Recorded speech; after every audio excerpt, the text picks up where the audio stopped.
Hello friends, welcome to ST education. इस video में हम मिसलेनियस पैसिव यानी अलग अलग तरह के पैसिव वॉइस को बनाना सीखेंगे। सबसे पहले ऐसे सेंटेंस का पैसिव वॉइस बनाएंगे जिसमें इज टू, एम टू या आर टू के बाद वर्ब का फर्स्ट फॉर्म होता है। ऐसे सेंटेंसेस का पैसिव वॉइस बनाते समय सब्जेक्ट के अकॉर्डिंग इज एम आर लगाने के बाद टू बी लगाएंगे और उसके बाद वर्ब का थर्ड फॉर्म। आइए एग्जाम्पल से समझते हैं। एग्जाम्पल में है Hema is to do this work.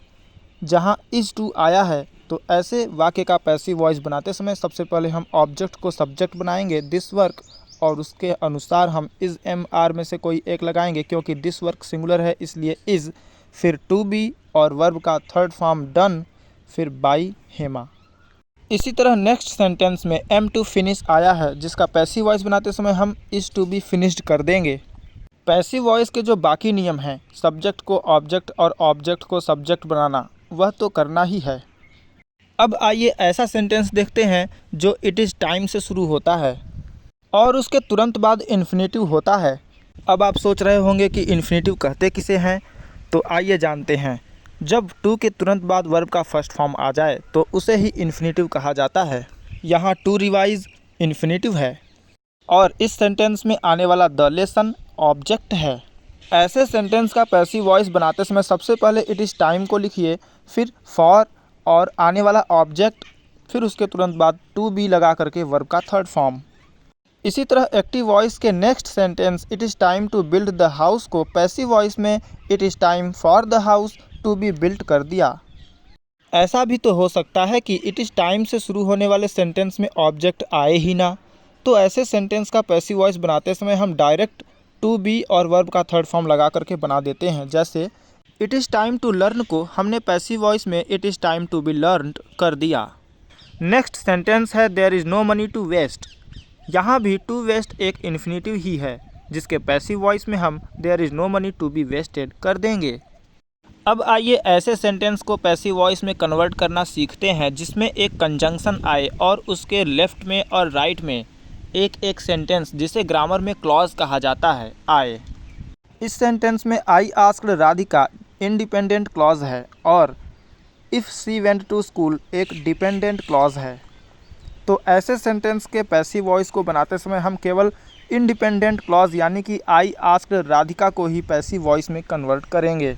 Clause के बारे में हम किसी अन्य वीडियो में बात करेंगे, लेकिन इतना जान लीजिए कि कंजंक्शन वाले सेंटेंस में सबसे पहले वाला सेंटेंस इंडिपेंडेंट क्लॉज का होता है।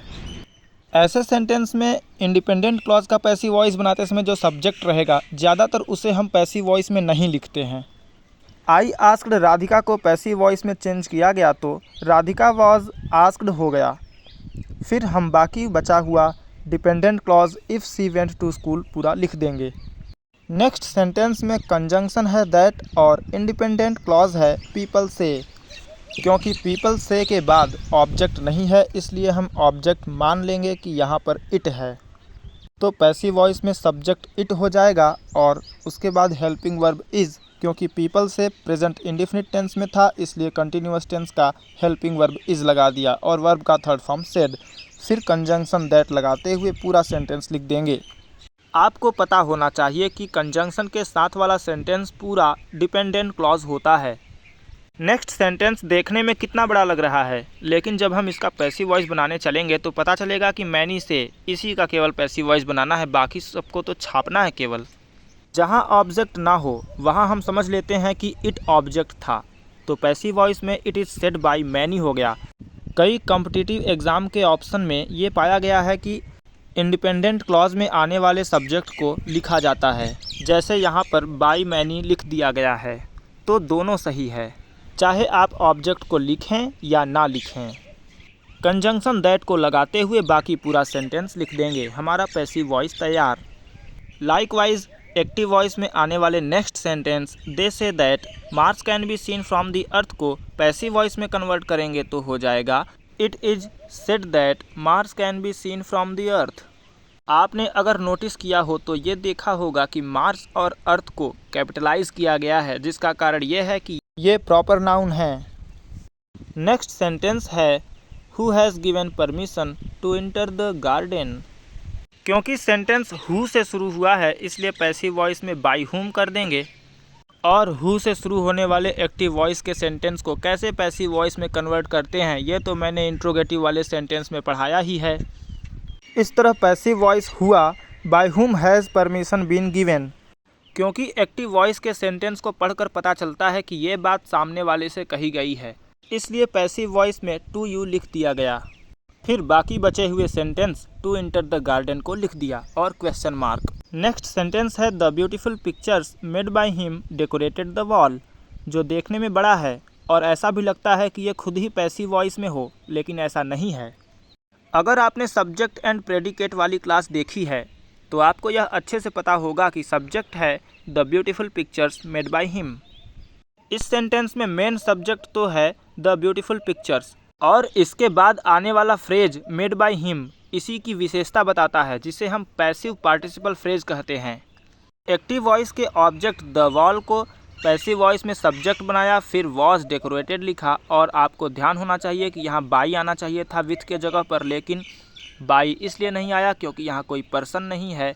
यहाँ पर है द ब्यूटीफुल पिक्चर्स और ये है एक वस्तु, तो हम इसके लिए बाई नहीं लगा सकते। यह ध्यान रहे कि जहाँ पर्सन या डूअर हो वहीं पर हम बाई लगाते हैं। आइए कुछ ऐसे वर्ब्स के बारे में जानते हैं जिनके बाद बेयर इन्फिनेटिव इस्तेमाल होता है। आप जानते हैं कि इन्फिनेटिव उसे कहते हैं जहां टू के तुरंत बाद वर्ब का फर्स्ट फॉर्म आए। वहीं अगर बात करें बेयर इन्फिनेटिव की तो उसमें टू को हटा दिया जाता है। Let, make, have, bid, help कुछ ऐसे वर्ब्स हैं जिनके बाद बेयर इन्फिनेटिव लगाया जाता है एक्टिव वॉइस में, लेकिन जब पैसिव वॉइस की बात आती है तो इन्फिनेटिव लगा देते हैं। आइए एग्जाम्पल देखते हैं। I bade him leave the room, इस सेंटेंस में बेड हिम लीव लिखा है जबकि लिखा होना था बेड हिम टू लीव, तो इसे ही बेयर इन्फिनेटिव कहते हैं। जब पैसिव वॉइस बनाएंगे तो हो जाएगा he was bidden to leave, तो यहाँ पर आपने देखा कि बिडन टू लीव लिखा गया जो इन्फिनेटिव है। और पैसिव वॉइस को कंप्लीट करने के लिए द रूम बाय मी को भी लिख दिया। इसी तरह नेक्स्ट सेंटेंस है I made him complete the task, जहाँ मेड आया है और उसके बाद आने वाला वर्ब कंप्लीट है जिसके पहले टू नहीं है, अतः ये बेयर इन्फिनेटिव हुआ। अब अगर हम पैसिव वॉइस बनाते हैं तो हो जाएगा he was made to complete, यहाँ पर हम इन्फिनेटिव लगा दिए, टू लगा दिए, जिससे टू कंप्लीट एक इन्फिनेटिव हुआ। इस तरह पैसिव वॉइस बनकर तैयार हुआ he was made to complete the task by me. Next active voice है सी लेट मी गो, जहाँ मी के बाद टू गो नहीं है इसलिए यहाँ पर गो बेयर इन्फिनेटिव हुआ।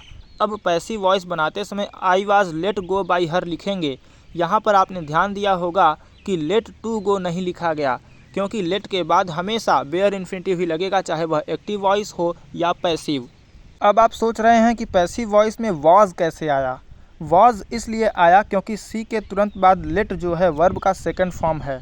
वैसे लेट का फर्स्ट, सेकंड और थर्ड फॉर्म सेम ही होता है, लेकिन जब सी के बाद लेट आया है तो ये वर्ब का सेकंड फॉर्म हुआ। अगर ये फर्स्ट फॉर्म होता तो एस या ई एस जरूर लगा होता, क्योंकि सी एक सिंगुलर सब्जेक्ट है। और पैसिव वॉइस में वॉज के बाद आने वाला लेट वर्ब का थर्ड फॉर्म है।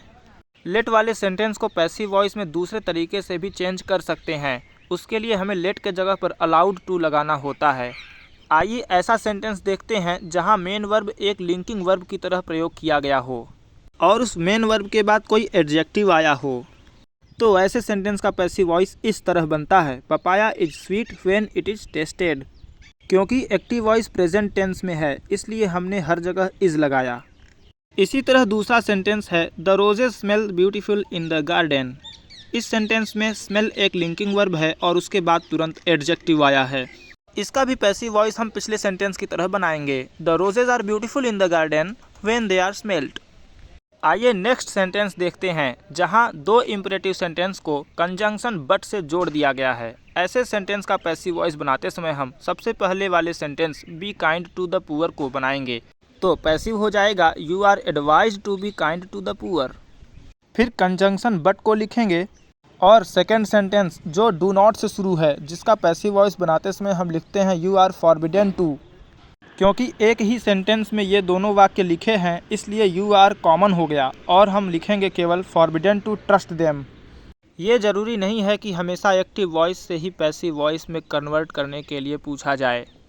ऐसा भी हो सकता है कि पैसिव वॉइस को कन्वर्ट करना पड़ जाए एक्टिव वॉइस में, क्योंकि पैसिव वॉइस के सेंटेंस में आर एक्सपेक्टेड है। इसका मतलब ये इस्तेमाल किया है प्रेजेंट कंटिन्यूअस टेंस का हेल्पिंग वर्ब, मतलब एक्टिव वॉइस जो होगा वो प्रेजेंट इंडेफिनिट टेंस में होगा। हमने देखा कि पैसिव वॉइस में बाई लिखकर किसी पर्सन को नहीं दिखाया गया, मतलब बाई राम, बाई श्याम, ऐसा कुछ नहीं है। तो हम अपने से मान लेंगे कि यहाँ पर वी एक सब्जेक्ट है। इस तरह एक्टिव वॉइस में हो जाएगा we expect thousands of people, और बाकी बचा हुआ sentence to attend the pre wedding ceremony.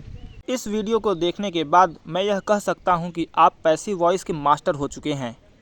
English को रोचक और बेहतर तरीके से सीखने के लिए हमारे साथ जुड़े रहें। जय हिंद।